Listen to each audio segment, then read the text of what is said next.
자, 무고 갑자는 연산군 때 일어나요. 자, 연산군이 뭐 이래가 안 되겠다. 박원종하고 성희안 두 사람이 주축이 돼서 없죠. 연산군을 폐위하죠. 폐위하고 그걸 뭐라 합니까? 역사에서 중종 반정이라고 해요. 중종.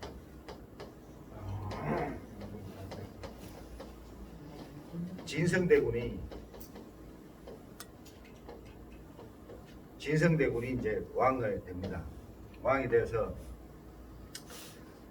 막 홍구파들 이 무고 갑자를 홍구파들 내치고 이제 이 주축 세력이 성희안하고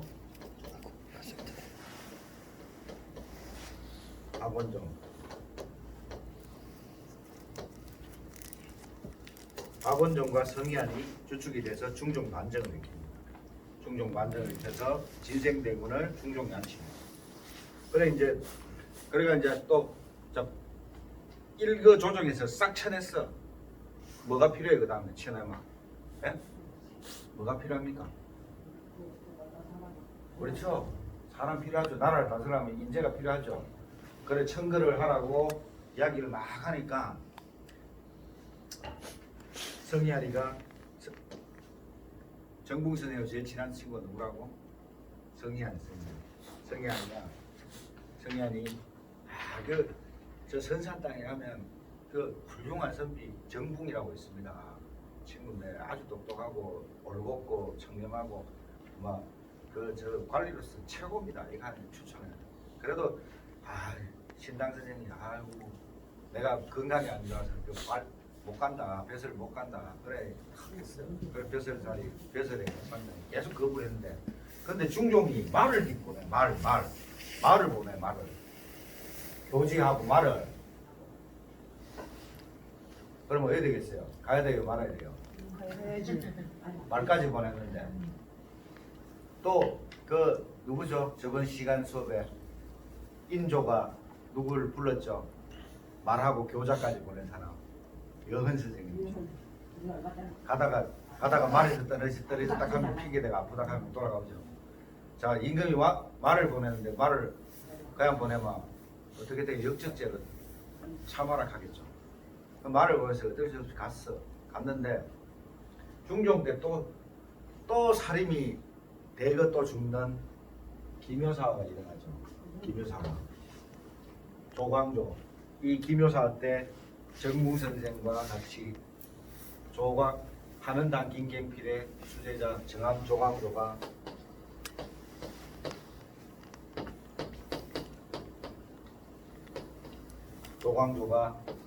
개혁 정치, 왕도 정치를 그러니까 살인파가 주장하는 것은 개혁 정치고 왕도 정치예요.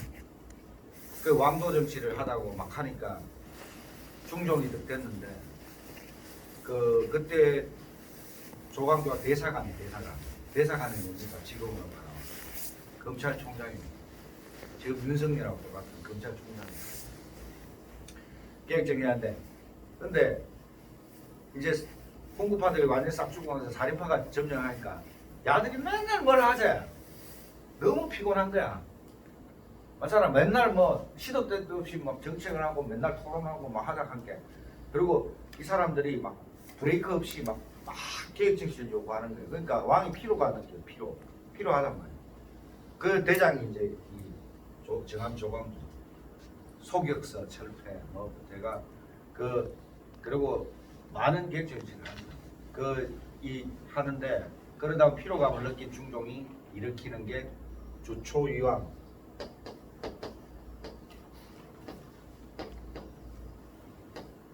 주초위왕을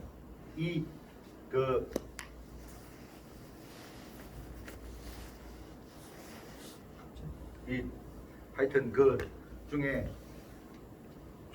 중종을 앉히고 정붕 선생이 말을 보내가지고 가보니까 조정에 가보니까 이 박원종하고 이 중종을 앉히는 세력들이 야들도 보니까 분명히 또 사화를 일으켜서 이 선배들을 죽일 것 같아. 그걸 미리 정붕 선생이 뭐가 있다겠어요?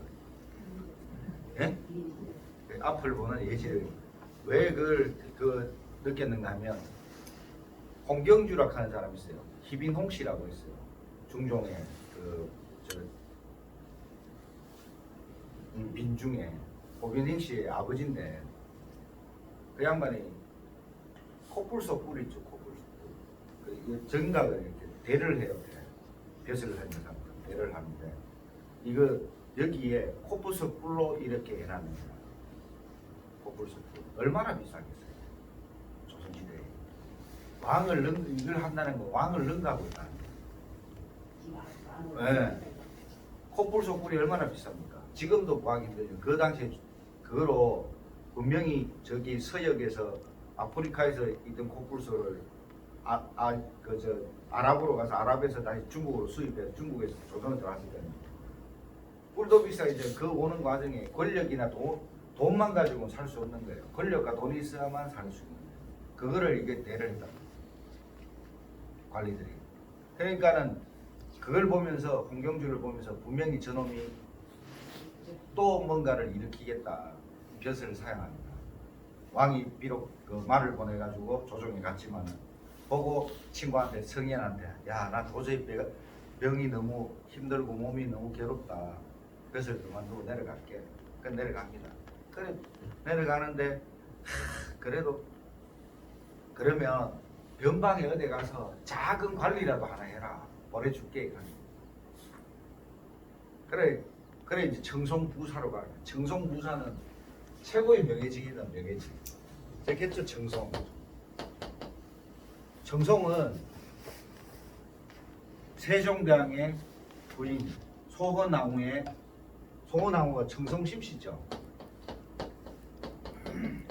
그래서 왜 또 이 세종 때까지는 청송이 별로 못해요. 별로 이렇게 드러내지 못하다가 세조가 어머니를 끔찍이 생각합니다. 태종이 어땠어요? 세종의 외가를 박살냈죠. 청성시주지만 시몬대감을 그 중국에 사신으로 갔다 오는데 그 압록강 두만강 건너가 와가지고 한양 들어오기도 전에 죽여버리죠. 그런 말이 있어요. 사약을 보내서 그런 많이 알고 그 실직을 얻었습니다. 태종이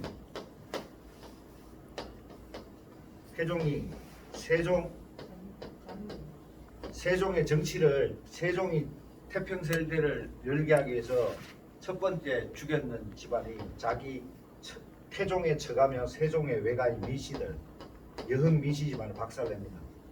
외삼촌 다 죽입니다. 왜? 세종 네가 하는데 외삼촌들이 와가지고 외가에서 와가 이래라 저래 하면 너 정신 똑바로 못한다. 싹 절단 내버립니다. 멸문지 아래식. 그리고 두 번째 세종의 처가 청송심씨 집안.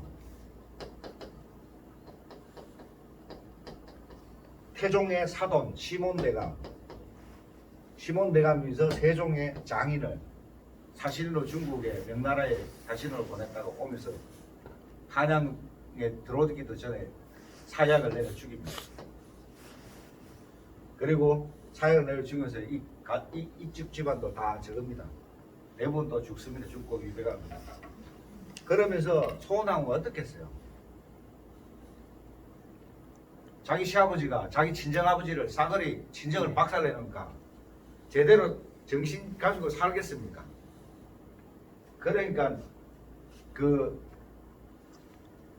그거를 제일 안타까워했는 아들이 세조예요. 세조가 어머니를 끔찍이 생각했어요. 그래서 세조 때 청송을 청송부로 만듭니다. 우리 엄마 본관이 청송심씨인데 그런 곳을 현이나 이렇게 작은 곳으로 놔둘 게 아니고 부로 경상도에는 안동, 선산 정도 돼야 큰 도시가 돼요. 근데 그 조만한 동네를 청송부로 해요. 그 청송부로 가는 부사로 가는 거는 첩첩산중의 골짜기에 관리로 가지만 엄청난 영광인 거예요. 조선 왕조에서 인정된 사람만 갈 수 있는 거야. 청송부사를 간다. 관리 중에서 왕실에서 청년 결백하고 올바른 사람만 가야 돼. 청송구사. 그 청송구사를 가. 그래서 아까 전에 했던 성희아리가 청송에 그 가면 그또 잡도 유명하고 꿀도 유명한데 그 좀 보내달라 하니까 그래 아까 전에 이야기했듯이 그 저기 자선 산보물에 있고 꿀은 백성의 민가에 있다. 그러니까 나는 그것을 자네한테 선물을 보내는데 뺏어서는 못 보낸다. 사야 되지만 살 돈도 없다. 내 뺏으라. 성희안이가 영의정을 하고 있는 성희안. 영의정 최고 벼슬이. 최고 벼슬을 하고 영의정한테 못 보낸다는 거니까 영의정이 친구 정궁의 편지를 받고 부끄러워서 참 내가 잘못했네. 그래가 사죄의 편지를 자주 써가 보냅니다. 내가 미안하네. 자네의 그 성품을 몰라보고 내가 이런 일 내가 돌이켜 보겠네 하면서 편지를. 그래 이제 이 기묘사와 아까 전에 이야기했듯이 그걸 한번 보고 이제 홍경주가 끝내는 일으킵니다. 그래가지고 조광조를 패하고 자 어째 보면 막 정bun과 조광조는 서로 동문서화하던 친구나 선후배가 아니에요. 그래도 이때도 또 살아남아요. 네. 청년결백하고 원발치에서 함에 시대의 이 사화가 일어납니다. 그래서 여기 보면 조광조가 있죠. 조광조가 여기 보면 조광조를 끝까지 보필한 사람도 여러분들 조광조가 이제 죽을 대사관이면 지금 검찰총장입니다. 그런 사람에게 그 중종이 죽여가지고 죽이는데 귀향을 보내겠죠. 유배를 보내는데 어디로 보내느냐? 능주로 보내. 능주가 어디냐? 지금 전라도 저쪽에 화순 그쪽에 돼. 화순. 능주로 보내는데 능주로 가는데 귀향을 가면 한양에서 이제 귀향 마차 이게 사람이 들어가지고 말이 끌고 이렇게 갈 거 아닙니까? 전라도 능주 같으면 엄청 멀죠. 한양에서. 그거를 끝까지 따라가는 사람이 여기에서 조광조의 제자인 장잠이라고 해서 장잠 선생. 장잠 선생이 누구냐? 여헌 선생의 하여튼 칠촌아제 정도 돼요. 칠촌아제. 장잠 선생. 그러니까 장잠 선생이 축전공인데 이분이 인동장씨 황산파의 저입니다. 시조입니다. 파조. 장잠 선생이 그 역적인데 귀양 가는데 뒤 따라가면 어떻게 돼요? 지금 같으면 당연하죠. 연좌제라 그때는 아버지가 잘못하면 죄 없는 아들이 그 제작은 다 연좌돼요. 자 귀양 가는데 따라 붙는다 하는 건 죽음을 선택한다. 그리고 나는 출세길이 끝났는 거야. 그런 거를 우리 인동장씨 이 장잠 선생이 죽정 장잠 선생이 따라갑니다. 따라가서 능주에 가서 조광조가 도착해 한 달 만에 죽어요. 한 달 만에 죽는데 사약을 맞고 있는데 한 번에 안 죽고 두 번 먹는데 사람이 이제 옛날에요 사약을 먹고 안 죽으면 하나를 더 먹여가지고 또 죽는데 또 안 죽어. 잘 안 죽어. 보기 보면 우리 사약 드라마에 막 금방 팍 쓰러지고 이렇게 하는 게 사약 보면 사람 고통스럽게 죽습니다. 막 피를 눈, 막 귀, 막 항문 이런 피가 막 나옵니다. 그 또 안 죽으니까 그 다음에 교살이라는 게 있어요. 목을 졸라 죽여. 앞줄로. 잔인하죠. 그래가지고 하는데 조광조 선생은 죽는 건 알았어. 그 이제 자기가 이제 어떤 설에는 원래 죽기 전에 시를 쓰게 이제 죽기 전에 이제 붓을 들고 죽는 내가 남겨야 되는 유언을 남기는 거 주는가 하면 어떤 설에는 중종이 남기는 거를 조광조 한자라도 글자를 남기지 말게 했다 하는 내가 책에서 읽었는데 하나는 남계락했고 하나는 이제 뭐 근데 어디가 말좀 그만큼 이제 그만큼 좋아했다가 그만큼 최고로 사랑했던 신하였고 최고로 또 미워하는 신하가 바로 조광조였어요. 중종. 그래서 조광조가 탁 죽잖아요. 죽으면 그때 시체를 그 수습하면 안 돼.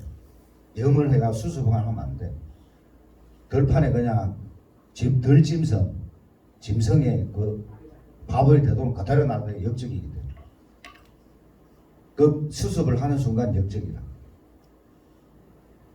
그래서 양팽손이라고 있습니다. 양팽손 그 지역의 전라도에 양팽손이라고 한 사람이 양팽손 이제 조광조하고 친구였어요. 같은 사람도.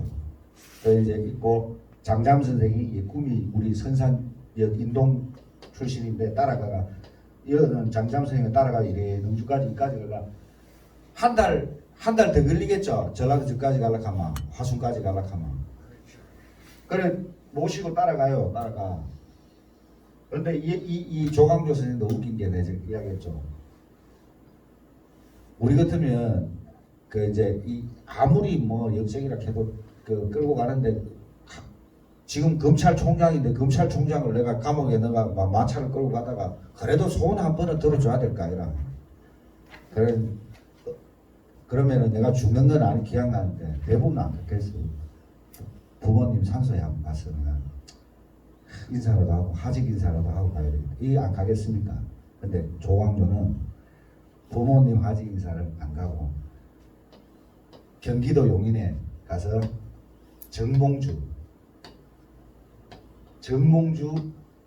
정몽주 산소에 가서 하직 인사를 하고 합니다. 희한하죠? 그래서 적혔죠. 정몽주 길재 김숙자 이래 가는 게 앞에 정몽주 들어간 게 조광조가 만들어 넣는 겁니다. 길재는 실제 정몽주한테 안 배워요. 권건과 양촌 건건과 그 이색대가 모건 이색한테 배웁니다. 양촌 건건이 실질적인 스승이에요. 길재. 그런데 이 도통도를 만든 사람이 조광조예요. 이 앞에 정몽주를 세워주는 사람. 그래서 용인의 정몽주 무효를 하직 인사를 하고 기양을 갑니다. 장잠 선생이 따라가는 거 쭉 따라가. 그래 죽었는데 그래 동생도 따라갑니다. 동생이 조용조의 동생. 동생 계속 울기만 해요. 막 하면 뭐 옛날에 뭐 이제 그 집안은 멸문지하고 동생을 따라가면서 계속 울기만 하고 이성을 잃은 거고 장잠은 제자로서 스승이 그래도 죽을 때까지 내가 이 양반을 지켜야 되겠다는 얘기를 합니다. 그래가지고 갔는데 또 그 지역에 전라도의 양팽손이라는 친구가 이 장잠 선생하고 두 사람이 그 와가지고 한 달간 가서 또 한 달간을 그 이제 이 한 달 사는 동안 기양을 갔는데 사는 동안은 이제 밥을 해 먹이고 해야 될 거 아닙니까? 그래가지고 뒤치다거리를 다 해요. 하는데 죽었어. 죽으면 시신을 이제 더 이상 수습을 못해. 그런데 이 양반들이 두 사람이 그 조광조의 그 사약을 먹고 죽은 처참한 시체를 그 따뜻한 물을 끓여서 가마솥에 물을 끓여서 시체를 닦고 해서 평장이라고 합니다. 평장. 이 봉구를 쓰면 그때는 역적이라. 역적의 사주 어떻게 수습해서 장사 지내는 것만 해도 역적인데 봉구를 만드는 완전히 이거는 잘못된 일이라. 죽는 일이 죽는 일. 그러니까 몰래 수습해가지고 어둠할 때 사람들이 안 볼 때 이 두 사람이 조광조 시신을 수습해서 그 근처에 남들이 잘 보지 못하는 곳에 평장을 묻어놓고 옵니다. 왜? 분명히 조광조가 신은 회복이 될 때 신은 회복하면은 이 시신을 다시 꺼내서 이장을 해요. 그래가지고 다시 조광조의 산소가 어디로 가느냐? 경기도 용인에 가면 조광조 산소가 거기 있습니다. 이 죽전국 여기 인동장씨 계시죠? 장잠 선생님 이야기 들어보셨어요? 아, 예, 그거에 대해서 좀 예. 이 장잠 선생도 학문도 엄청 높았습니다. 그 이후 더 이상 세상을 나오지는 않았어요. 그 대나무 그 인도에 가면 이현암이라고 있습니다. 이현암. 현암. 이현암이 뭐냐? 두 명의 이현. 어진선비가 그 위에서 시와 그 놀았다고 해서 이현암입니다. 이현암이 누가 또 오느냐? 장잠 선생에게. 그리고 장잠 선생은 인동으로 돌아와서 더 이상 세상과 담을 쌌습니다. 세상에 나가지 않습니다. 옆에 대나무를 키우면서 그래서 죽정이에요. 죽정. 대나무를 키우면 대나무처럼 절개를 지키게 돼. 대나무처럼. 거기서 누가 찾아오느냐? 이런 이름 있는 선비에게 꼭 찾아온 사람 있죠?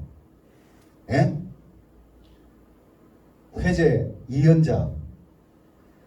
회제 이현적 선생하고 장잠 선생하고 놀았던 바이라에서 이현암이에요. 이현암. 회제 이현적 선생은 누누이 내 강의 시간에 많은 이야기를 했죠. 구미하고 인연이 선산하고 인연이 너무 많다고. 자, 회제 이현적 선생 하면 누가 생각납니까? 있잖아요. 무슨 당인데? 송당 박영, 진락당 김치성, 용암 바본 선생. 이 세 명이 거기 용암 선생, 용암 바본 선생 지금 명경당이라고 있어요. 그 와서 또 시를 짓고 같이 어울려가 그 학문을 논하고 그랬던 거예요. 그러니까 혜제 이현적 선생은 사실은 퇴계 이항이요. 뱃을 버리고 공부하게 된 계기가 겠죠. 유발 동기를 일으킨 사람은 조광조였고 공부하는데 결정적인 역할을 한 게 혜제 이현적입니다. 그러니까 그런 그 회제 이현적 선생이 장잠 선생 이현암에 와서 그래 두 사람이 놀았다 해서 이현암입니다. 그러니까 이러한 역사의 코드를 구미가 엄청나게 많이 갖고 있습니다. 선산 우리 구미의 적이. 근데 누구 하나 똑바르게 밝히는 사람이 없어요. 향토사학자 마얄긴 마야라 잡다하게. 그러니까 우리 정사와 통사를 다 알고 향토사를 알아야 되는데 향토사만 알고 정사는 몰라요. 이유가 뭔지. 그래 너무 재미없는 이야기들만 이때까지 해왔어요. 그래서 제가 이런 이야기를 글을 쓰게 되고 이런 이야기는 구미 문화원도 이때까지 구미 문화원 구미시 뭐였습니까? 그 많은 예산 쓰고 하나도 똑바르게 뭐 제가 제 개인적으로 추적하고 자료 찾고 해서 이런 걸 다 알아냈습니다. 글을 쓰고 맨날 구미에 뭐 조선시대 훌륭한 선비 조선인재 반은 영남인재 반은 선선에 있다 말만 하는데 야흥길제 끝나면 아무도 뭐 선비가 누가 있는지도 아무도 몰랐어요. 사실 코로나 때문에 제가 학교 강의를 못하게 되면서 이제 글을 써야 되겠다 싶어서 제 개인적으로 이렇게 추적하다 글을 쓰게 되고 또 많은 사실도 알게 되고 그렇게 하는 겁니다. 분명히 우리가 이 구미 성리학 역사관이 생긴 이래로 이러한 것들을 단기간에 다 밝혀낼 수는 없지만 이러한 노력들이 계속 필요한 결정적인 계기가 이제 뭐 역사관이 만들어졌으면 될 겁니다. 되고 좀 더 다이나믹하고 재밌게 역사를 바라봐야 되지. 옛날 어른들이 썼던 고문구 있잖아요. 막 보면 몇 장만 읽어도 막 더 이상 막 공부하기 싫은 거 있죠. 라면 받침대나 그 라면 냄비 받침대나 써버리고 이러잖아요. 그러니까 그 현대적으로 해석할 수가 있어요. 현대적으로 역사가 재밌으려면 해석이 돼요. 해석. 어떠한 진실과 진실이 있으면 보이지 않는 선이 있어요. 그럼 이건 해석을 해내야 돼요. 이런 것들이 바로 이제 학자들이 하는 이야기. 그러면 전 개인적으로 제가 이렇게 탐구하고 묻고 이렇게 하고 있습니다만은 이런 것들을 우리가 이런 계기로 이렇게 퍼즐을 연결하다 보면 재밌는 그림이 하나 나와요. 그림이. 그래서 저도 그러다 보니까 뭐 많은 사실들을 알게 됐고 그래서 이게 뭐 이 자리에 뭐 별로 능력도 없는데 이 자리에 서게 됐습니다. 하여튼 신당 선생님은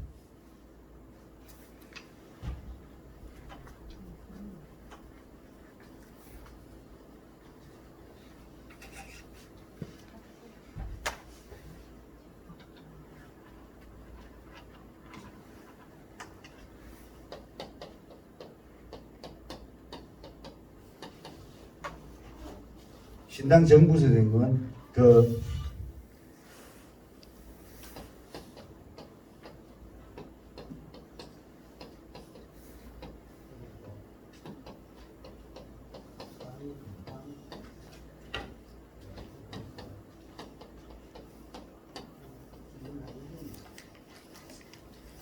여기에 보면 구미에서 뽑힌 4명의 인물이 이길재, 김종직, 박서생, 김치문이 구미 선산 출신의 이제 청백님. 이제 죽으면 청백리가 되는 거예요. 죽으면 이게 청백리가 녹선된다. 녹선 올라가는 게 녹선된다. 살아서는 영건리. 살아서는 이제 기록에 의하면 이 내용밖에 없습니다. 근데 신당 정붕성이 청백리로 알고 계시는데 한 행동들이나 살아난 건 청백리 맞죠? 그렇지만 녹선은 안 됐습니다. 그래서 그 신당 정붕성의 기록에는 청백하다로만 기록되어 있습니다. 그렇지만은 이게 조선시대에 녹선되는 걸 떠나서 우리는 청백하다라도 우리가 신당생을 청백리로 봐야 되겠죠. 그죠? 그래 박서생은 누구냐? 야흥길제의 첫 번째 수제자입니다. 첫 번째 태계 이항의 수제자 중에 월천조목이라고 있죠. 월천조목을 아는 사람도 있지만 잘 모르잖아요. 그죠? 우리가 태계 이항 선생의 제작하마 학봉 김성일, 그 서예 유성룡 이 정도만 알잖아. 그죠? 월천정옥처럼 그 길재 선생이 뭐 제자가 김숙자, 강호 김숙자만 많이 알려져 있지만 박서생이 첫 번째 제자입니다. 이 사람 비안에서 옵니다. 그 지금 의성 비안에서 이 박서생 선생이 그 비가 지금 금오산 위에 올라가다 보면 산책로에 있습니다. 이분이 그 길재 제자의 진짜는 최고 첫 번째 제자입니다. 그 태종이 제가 했죠. 길재하고 누구하고 친구라고? 조선 왕 중에 이방원이 태종하고 길재하고는 각별한 우정을 갖고 있는 친구 사이였어요. 같은 동네에 살았고 같이 공부했어요. 태종이 했잖아. 길재를 보고 싶어 많이 한다고. 길재 선생님 회고가가 바로 태종 때문에 생긴 거예요. 내 친구 한번 보고 싶다. 불러봐라 하니까 서울 올라가 서울 왕자의 난이 1차, 2차 왕자의 난이 나죠. 그래 서울이 원성하는데 태종이 그래가 개경으로 잠깐 가 있었어요. 근데 그 당시에 스트레스 받는데 옛날 친구 길재가 생각나네. 길재를 한번 불러봐라 했는데 선상 군수가 모가지가 몇 개라고 태종이 어떤 사람이야? 말 안 들으면 모가지 바로 죽이는 사람 아닙니까? 그때 이제 마차와 말을 보내왔길래 그걸 타고 이제 올라가서 길재 선생이 개경을 돌아보니까 500년도 업지를 돌아보니까 인걸은 난데 없고 옛날의 위상은 없고 그래서 회고가가 그때 나온 겁니다. 태종하고 친구인데 이 길재의 제자가 박서생이 출사를 해서 태종한테 가보니까 항상 태종이 너 스승 왜 지내노 안부를 묻는 거라. 그리고 선산에서 과거에 급제가 올라오는 사람 정가식이라고 있습니다. 정가식이라고 하는데 장급제요. 장급장 길재에 의해 산다 하더노. 그거부터 물어요. 친구 안부부터 물어. 그래 막 저렇게 처가 외가 막 자기 그냥 막 잔인할 정도로 패가망신시키는 저런 태종이 왕이었지만 친구 길재한테만큼 엄청난 끈끈한 우정을 보여줍니다.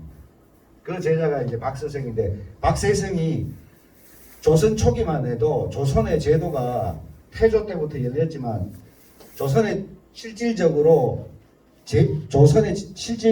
제도와 그게 모든 것이 완비되는 때가 세종 때입니다. 세종 때도 시작이 뿌려 세종.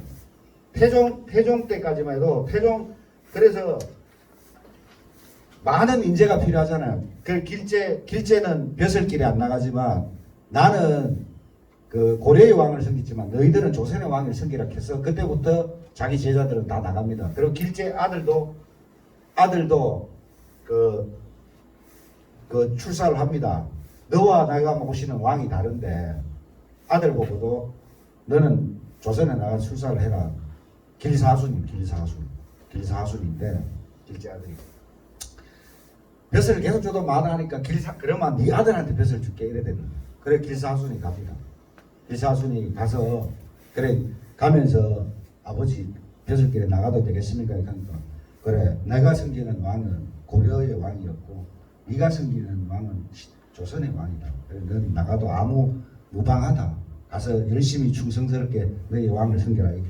이 길사순과 박서생이 갑니다. 그 박서생은 길사순은 말하자면 아버지 응덕으로 벼슬길에 나갔고 박서생은 과거 읍제자로 나갑니다. 그리고 박서생이 대단한 일을 하는데 자 우리가 어떤 나라든 그 당시 조선은 어떤 국가였어요? 농경사회였죠. 농경사회는 뭐가 제일 먼저 필요합니까? 물이 필요해요. 물이 없이 농사를 짓는다면 완전히 그건 안 돼요. 옛날에 우리 어렸을 때 보면 밥벼라고 있죠. 밥벼. 밭에 벼 뿌려가지고 했잖아요. 예, 있었습니다. 예. 조선시대는 다 그랬어요. 물로와 농사 짓는 시대가 만들어야 다수확을 하고 곡식이 풍부할 수 있어요. 그래서 박서생이 일본 통신사 1호입니다. 조선이 개국되고 나서 조선의 명실상부 외교관 일본에 가서 수차를 보고 옵니다. 이 둥그랗게 돌아가 사람 밟으면 낮은 데 물이 위로 올라가는 수차를 보고 와가 그거를 만들자 해요. 이거 만들어 놨을 거예요. 그거 하고 그 당시 때까지만 해도 우리가 다리를 놓을 줄 몰랐어. 마차가 있어야 다리를 놔야 돼. 다리를 놔야 교각을 만들어야 교통이 편리해진다. 그래야 물자 운송이 쉽고 나라의 백성들이 배부르게 먹을 수 있다. 그리고 그전까지만 해도 화폐가 있었지만은 화폐가 대중화되지 않은 거예요.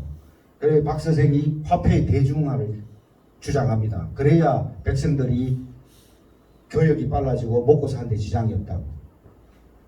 일종의 조선실학의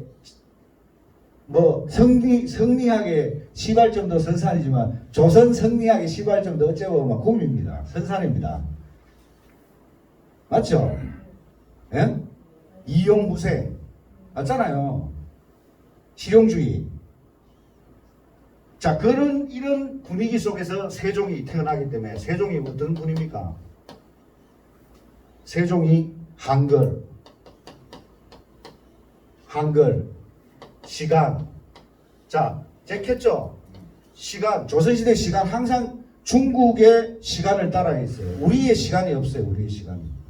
중국에 가죠? 중국 황제 몇 년 우리는 지금 조선 명종 조선 세종 하지만 조선시대 역사는 중국 황제 이름의 수리에 따라서 다 시간이 다 정해져요. 세종이 우리의 글과 우리의 시간을 만든 사람이었지만 이런 거에 이 조선이 개국되고 나서 태종과 세종 때에는 실질적으로 우리의 문화가 필요하기 때문에 이런 거를 받아들인 거예요. 이런 분위기 속에서 세종이라 한 사람이 더 실질적이고 더 확실한 조선의 기틀을 만들어 나가는 거예요. 백성들의 삶을. 중국 옆에서 유일하게 자기의 문화와 자기의 그 글을 갖고 있는 나라는 우리나라밖에 없습니다. 말과 글을 갖고 있는 나라. 중국은 블랙홀이에요. 전부 이민족을 다 잡아먹는 나라예요.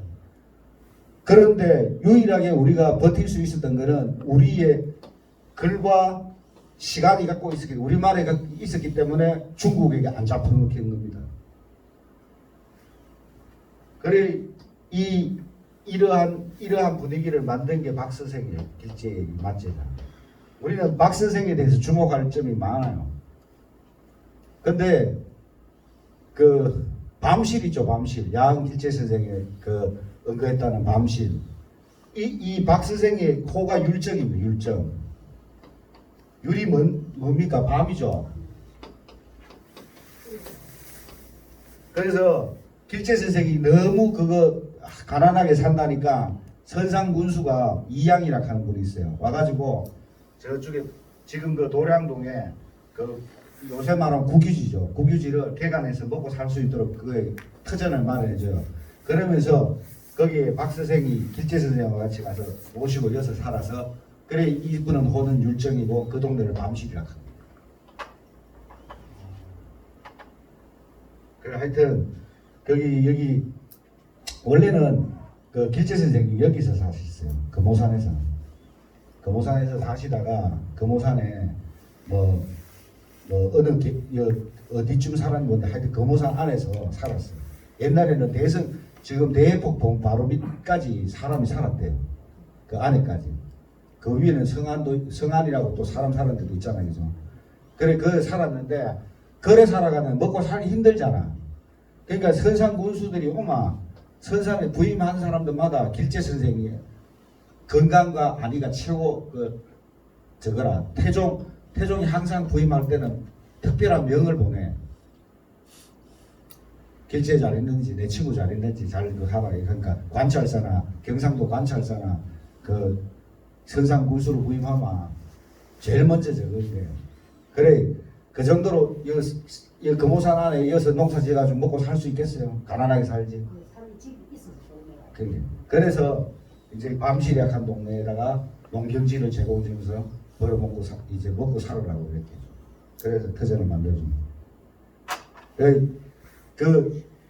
또 임금이 맨날 그 안위를 생각하는 사람이 또 있죠. 구미 출신 중에 선산 출신 중에 하이지입니다. 하이지.